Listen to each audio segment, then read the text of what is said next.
अस्सलाम वालेकुम स्टूडेंट्स, कैसे आप सब लोग। उम्मीद करता हूँ खैरियत से होंगे। जैसा कि आप जानते हैं हमने क्लास 10 की मैथ की बुक स्टार्ट कर दी और हमने एक एक्सरसाइज भी माशाल्लाह से ख़त्म कर लिया। तो आज हम एक्सरसाइज नंबर 17.2 के सारे कॉन्सेप्ट्स पढ़ने जा रहे हैं इस वीडियो में, ठीक है। तो एक्सरसाइज 17.2 इसके बाद वाली वीडियो होगी। ये है एक्सरसाइज 17.2 की कॉन्सेप्चुअल वीडियो, यानी कि उससे पहले आपको इसको देखना ज़रूरी है क्योंकि एक्सरसाइज 17.2 में जितने कॉन्सेप्ट्स अप्लाई होंगे वो इस वीडियो में हम पढ़ाएंगे। तो ओके स्टूडेंट्स, सबसे पहले हमने पढ़ने आज ऑपरेशन ऑफ सेट्स। तो देखें, सबसे पहले ऑपरेशन में हमने पढ़ने यूनियन और सेकंड नंबर पे हमने intersection.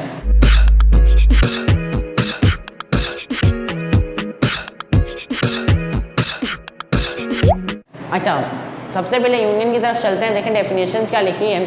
The union of two sets is all those number present in both sets, यानी कि दो सेट्स का यूनियन वो सेट होता है जिसके अंदर दिए गए दोनों सेट्स के सारे एलिमेंट्स मौजूद हों।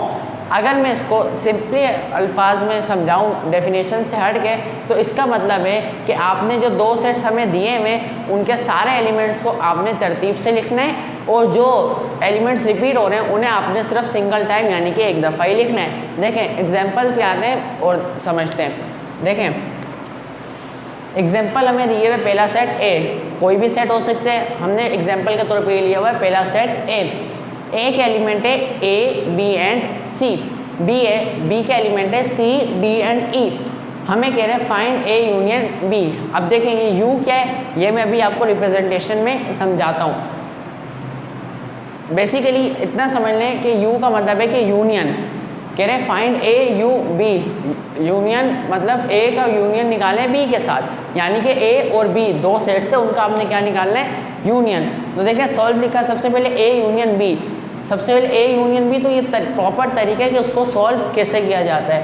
देखें सबसे पहले ए का सेट लिखा, ठीक है, उसके बाद यू का साइन तो यू का सेट, यू का सेट नहीं यू, फिर बी है तो बी का सेट, ठीक है। हमने क्या निकालना है इन दोनों का यूनियन। यूनियन में अगर मैं सिंपल अल्फाज में कहूँ डेफिनेशन से हट गए तो यूनियन में आपने सिर्फ इतना करना है, सिंपली तौर पर आपने दोनों के एलिमेंट्स को अरेंजमेंट करके लिख देना है और जो दो दफ़ा रिपीट हो रहा है उनको आपने सिंगल टाइम लिखना है, ठीक है। तो कोई कन्फ्यूज़ होने की ज़रूरत नहीं है, बिल्कुल आसान सी चीज़ है। देखें कैसे, ये देखें इधर A B C D and E. सबसे पहले हमारे पास क्या आता है ए, तो सबसे पहले हम इधर एक कर्ली ब्रैकेट बना लेते हैं ए, फिर हमारे पास क्या आता है बी, फिर सी। अच्छा देखिए सी दो दफ़ा है तो सी में दो दफ़ा लिख देता हूँ। नहीं, ऐसा हमने बिल्कुल नहीं करना। जो अच्छा हमको सिखा रिया है, जो एलिमेंट दोनों में रिपीट हो रहा हो उसको हमने सिर्फ सिंगल टाइम लिखना है। तो सी में यहाँ से हटा रहा हूँ। अब क्या बच गया डी और नाउ ई।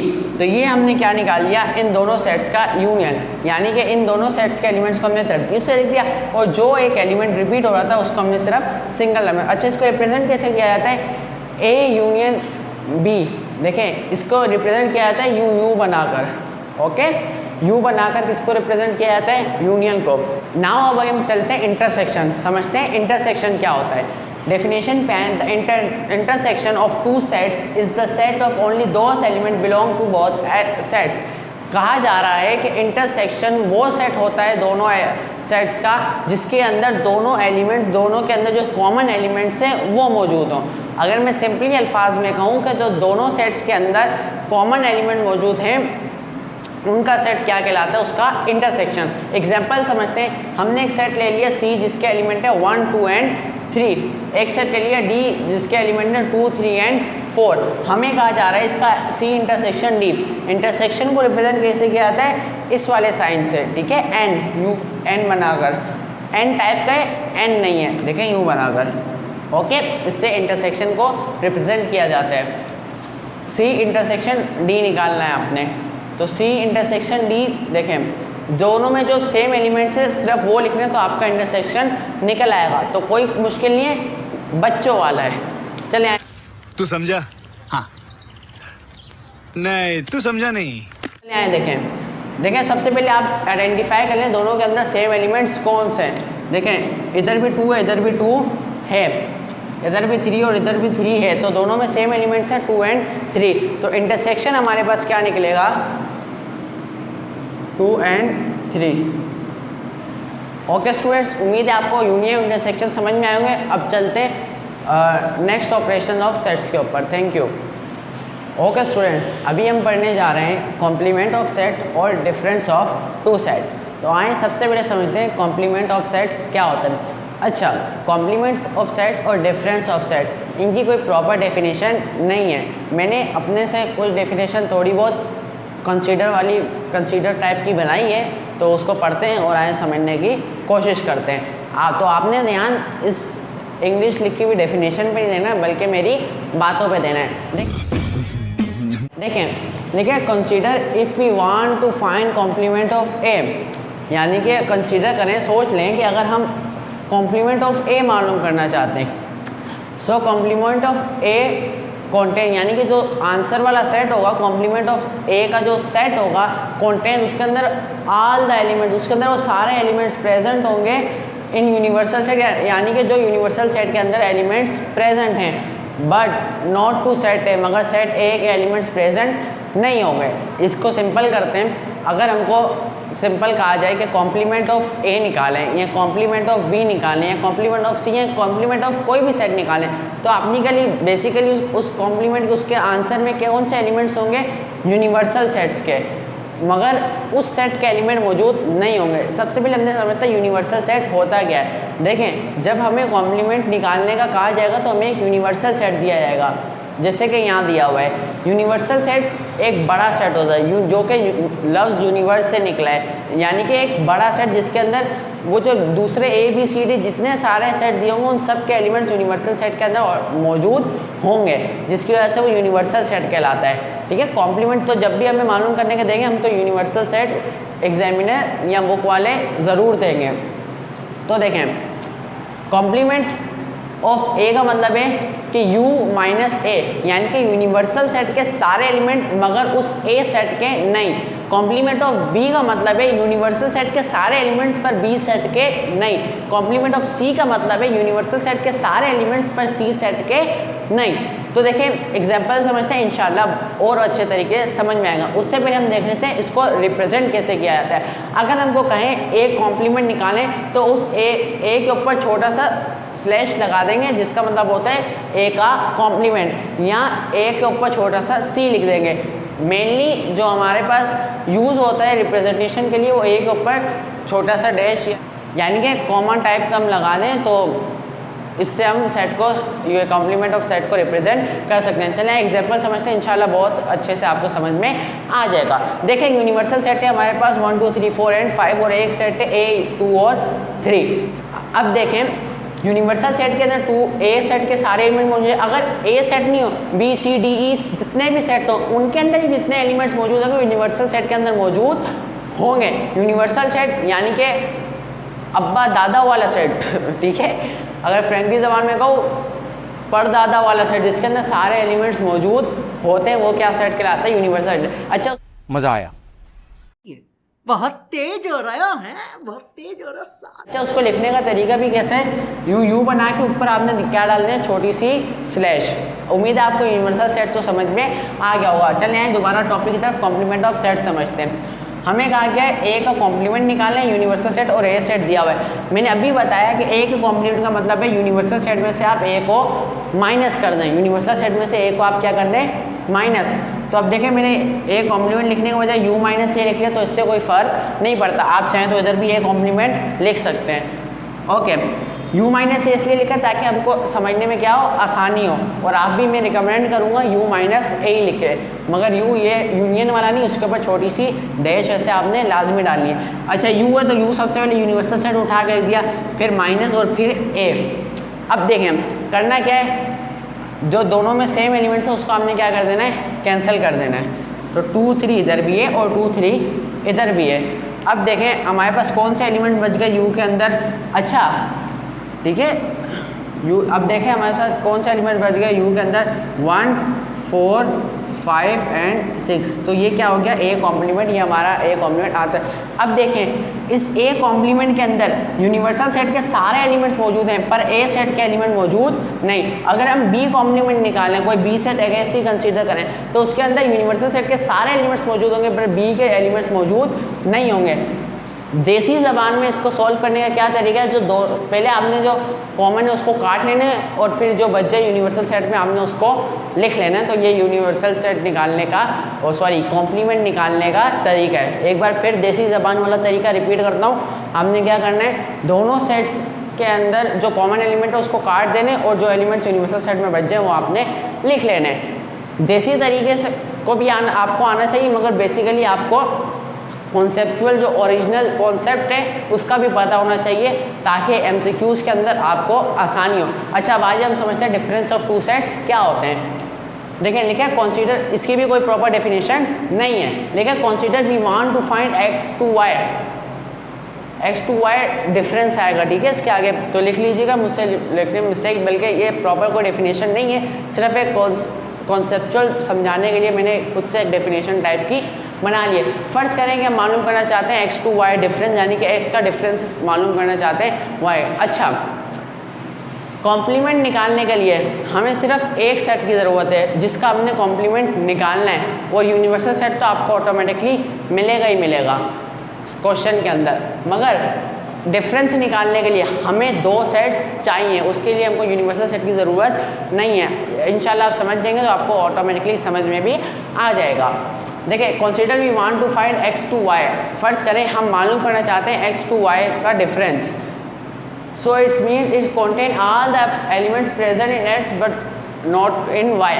इसका क्या मतलब है कि वो सारे एलिमेंट डिफरेंस आप मालूम करना चाहते हैं एक्स का वाई के साथ, तो इसका मतलब है एक्स के सारे एलिमेंट पर वाई के नहीं, एक्स के सारे एलिमेंट पर वाई के नहीं। याद रहे इसको रिप्रेजेंट किससे किया जाता है, एक्स माइनस वाई। याद रहे कि x माइनस वाई और y माइनस एक्स कभी भी सेम नहीं हो सकता, कभी भी सेम नहीं हो सकता, ठीक है, ये एक इम्पॉर्टेंट बात है, इसको आपने याद रखनी है। अच्छा, अब एग्जांपल समझते हैं इंशाल्लाह आपको और अच्छे तरीके। फर्स्ट करें हमें दो सेट दिए हुए x और y, कुछ इसके एलिमेंट्स और कुछ इसके, हमें बोल रहे x माइनस वाई मालूम करें कि x टू वाई डिफरेंस मालूम करो। x माइनस वाई एक्स का सेट लिख दिया, माइनस लिया माइनस और y का सेट लिख दिया। अब देसी ज़बान में इसको सॉल्व करने का क्या तरीका है, जो दोनों में सेम है उसको काट लें। देखें 8 सेम है तो काट लिया, बस, और कोई सेम नहीं है। और पहले सेट के अंदर जो बच जाए वो हमने क्या कर लेना है, लिख लेना है। पहले सेट के अंदर क्या बच गया, 7 एंड 9, ठीक है। तो पहले सेट में हमारे पास क्या हो गया, 7 एंड 9, तो ये हमारा क्या निकला है, x माइनस वाई का आंसर। अगर मैं इसको मज़ीद सिंप्लीफाई करके दोनों सेट्स का अगर कंक्लूजन निकालूं तो कॉम्प्लीमेंट का क्या, कॉम्प्लीमेंट हम कैसे निकालेंगे, u माइनस ए, यानी कि जो सेट हमें दिया उसको u में से माइनस करना है, u को उसके कॉम्प्लीमेंट ऑफ सेट कैसे निकालेंगे, u माइनस जो ना सेट दिया वो, ठीक है। अच्छा, देसी ज़बान में क्या सॉल्व करने का तरीका है, जो दोनों में सेम है काट दें और यूनिवर्सल सेट के जो एलिमेंट्स बच जाएँ वो लिख लें। डिफरेंस ऑफ टू सेट्स का देसी ज़बान में सॉल्व करने का क्या तरीका है, दोनों सेट्स के एलिमेंट काट लें, पहले सेट में जो बच जाए वो लिख लें। अगेन दोनों सेट्स के एलिमेंट्स काट लें, जो पहले सेट यूनिवर्सल सेट में बच जाए लिख लें। डिफरेंस में दोनों सेट्स के एलिमेंट्स काट लें, जो पहले सेट में बच जाए वो लिख लें। ओके, अच्छा, इसके बाद हम पढ़ने जा रहे हैं सिमेट्रिकल डिफरेंस ऑफ सेट। वो भी डिफरेंस से मिलता जुलता है, सेम काम करना है उसके अंदर भी, मगर हमने क्या करना है, इसमें सिर्फ पहले सेट के एलिमेंट्स लिखे तो उसके अंदर हमने दूसरे के भी लिखने हैं। उम्मीद है मेरी बात करने से ही आपको इंशाल्लाह अभी समझ में आ जाएगा, अभी लिख के प्रॉपर तरीके से समझाता भी हूँ, आई होपफुली आपको समझ में भी आ जाएगा। ओके स्टूडेंट्स, अब हम पढ़ने जा रहे हैं symmetrical difference of two set, जो कि हमारा आखिरी ऑपरेशन है। अच्छा, याद रहे मैंने डिफरेंस ऑफ टू सेट्स अभी पढ़ा दिए, मैंने इसको इरेज इसलिए नहीं किया क्योंकि symmetrical difference of two sets और डिफरेंस ऑफ टू सेट्स में अक्सर बच्चों को कन्फ्यूजन रहती है, तो हम इसको कंपैरिजन करके समझा सकें। अच्छा देखें, symmetrical difference of two sets क्या होते हैं। The symmetrical difference of two sets is the sets of all the elements, यानी कि symmetrical difference of two sets क्या है, सारे एलिमेंट्स का सेट है, ऑफ टू सेट्स यानी कि उन दोनों सेट के अंदर जितने एलिमेंट्स हैं उन सारे एलिमेंट का सेट है, but not include common element, मगर उसके अंदर कॉमन एलिमेंट इंक्लूड्स नहीं होने चाहिए। देखें इसको फर्स्ट ऑफ ऑल इसकी रिप्रेजेंटेशन समझते हैं कि रिप्रेजेंट कैसे किया जाता है। इसको रिप्रेजेंट किया जाता है ट्राइंगल लाइक शेप को, जिसको हम कहते हैं डेल्टा, ठीक है, जिसको हम क्या कहते हैं, डेल्टा। तो पी डेल्टा क्यू का मतलब है पी की सिमेट्रिकल डिफरेंस निकालें क्यू के साथ, ठीक है। तो एग्जाम्पल में समझते हैं, P एक सेट है M N O P जिसके 3 एलिमेंट्स हैं, Q भी एक सेट है जिसके एलिमेंट्स हैं O P एंड Q। हमसे कह रहे हैं P डेल्टा Q यानी कि P का सिमेट्रिकल डिफरेंस निकालें किसके साथ, Q के साथ। सोल्व किया, P डेल्टा Q लिखा, P की जगह P के एलिमेंट सिमेट्रिकल डिफरेंस के साइन की जगह सिमेट्रिकल डिफरेंस का साइन, देन Q की जगह Q के एलिमेंट्स। अच्छा, देसी तरीका क्या है सोल्व करने का, आपने दोनों के जो सेम एलिमेंट्स हैं उनको कैंसिल कर देना है, वो जो दोनों सेट्स में बच जाए, याद रहे जो दोनों सेट में बच जाए वो लिखना है। जबकि डिफरेंस ऑफ टू सेट्स में हम क्या करते थे, जो पहले सेट में बचते थे सिर्फ हम वो एलिमेंट्स लिखते थे।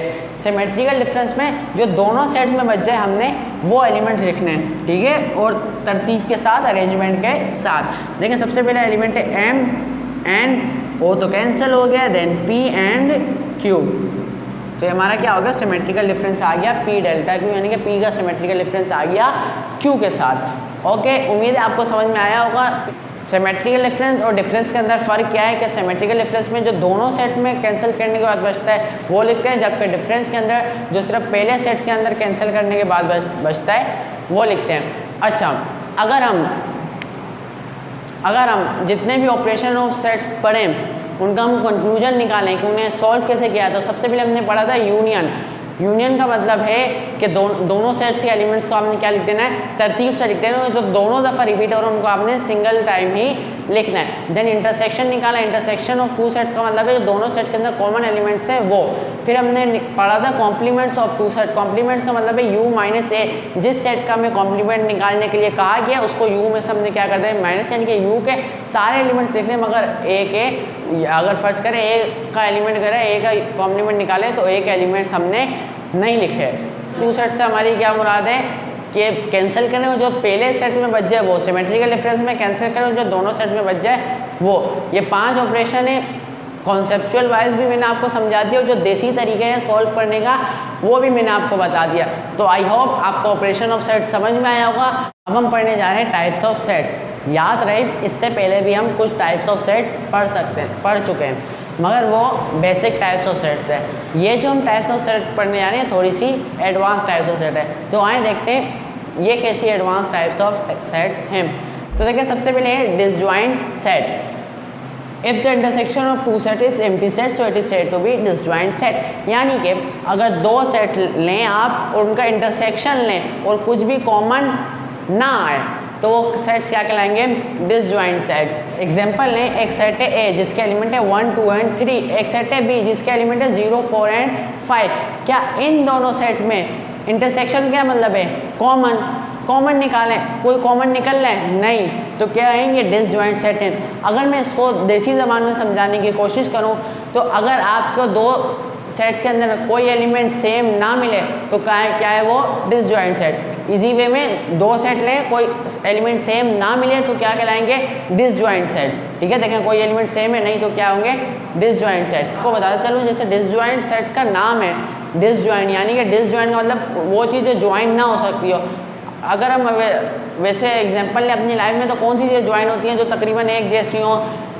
ओके, तो इस तरीके से आप याद रख सकते हैं डिसजॉइंट सेट यानी कि जिसके अंदर कोई सेम ना हो, तो इस तरीके से आप याद रख सकते हैं। नाउ आ जाए ओवरलैपिंग सेट्स के ऊपर। ओवरलैपिंग सेट्स देखें नाम से पहले ओवरलैप यानी कि ओवरलैप का मतलब इस तरीके से आता है एक के ऊपर एक यूँ रखते जाएं, ओवरलैपिंग इस टाइप के चीज़ों के लिए लफ्ज़ इस्तेमाल होते हैं। ठीक है, ओवरलैप का मतलब कुछ सेम होगा, तो इस तरीके से आप अपने जहन में याद कर सकते हैं। मैंने भी इसी तरीके से याद किया था। ये टिप आपको इसलिए दे रहा हूँ ताकि आपको भी ये बच्चों वाला लगने लगे।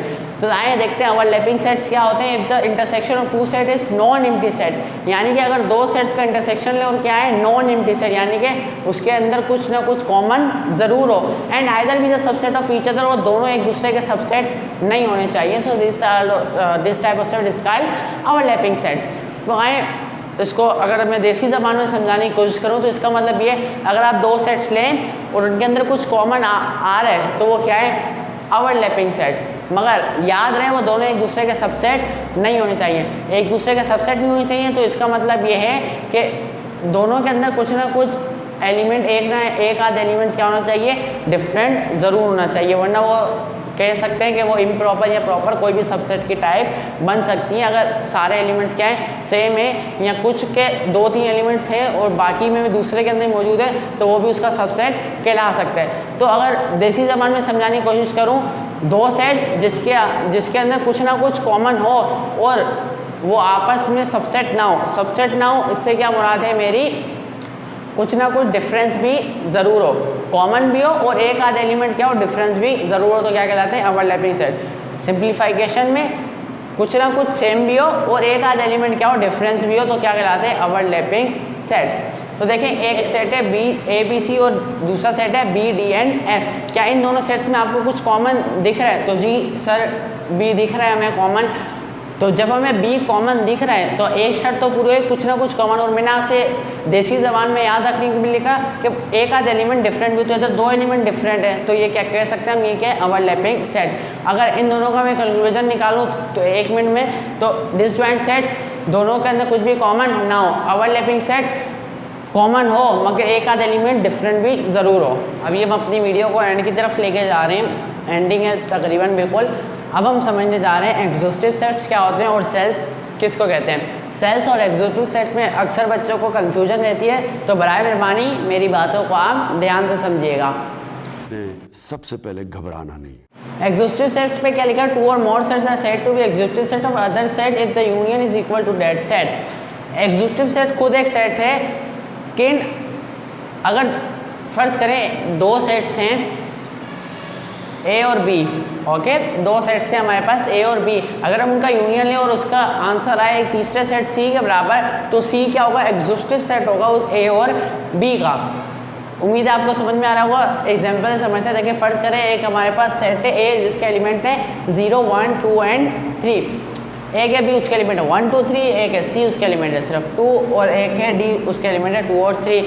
अब देखें अगर मैं इन तीनों सेट्स का क्या लूँ यूनियन, तो वो किसके बराबर आएगा, ए के बराबर। ठीक है, किसके बराबर आएगा, ए के बराबर। तो हम कह सकते हैं कि जो ए जो है वो इन तीनों सेट्स का क्या है, एग्जॉस्टिव सेट्स। ठीक है, अगर हम एक सेट का 2-3 सेट का या 4 सेट का यूनियन लें और एक अगले सेट के बराबर आए, तो जो दूसरा अगला सेट होगा वो उन सब सेट का क्या होगा, एग्जॉस्टिव सेट होगा।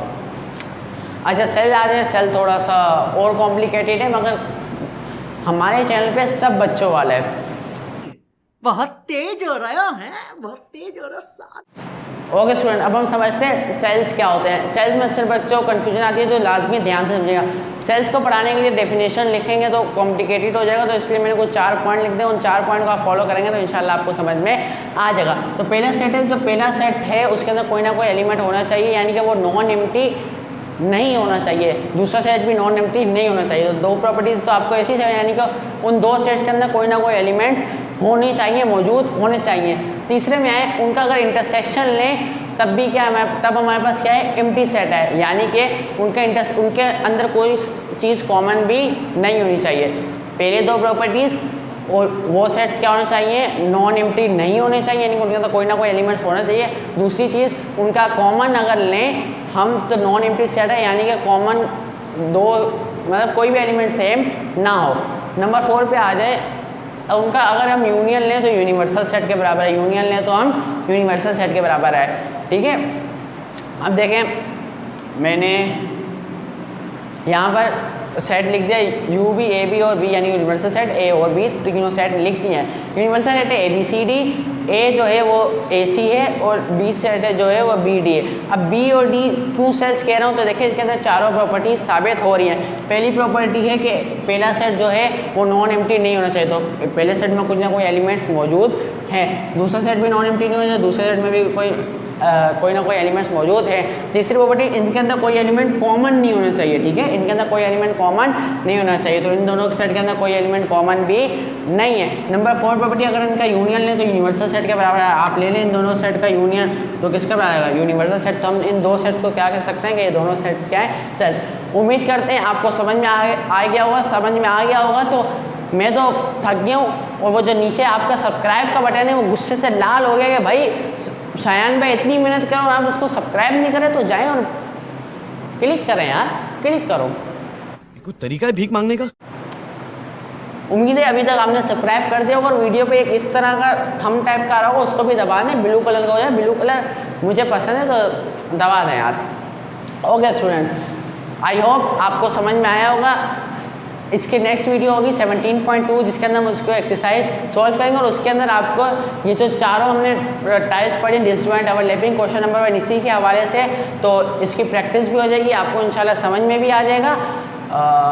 तो बस इतना ही कहना था। अपना ख्याल रखें, पेपर की तैयारी करें, अभी से ही शुरू कर दें, एंड में टाइम नहीं मिलेगा, बहुत सारी मुश्किल हो जाएगी, कहें तो नाजुक सूरत हाल हो जाएगी।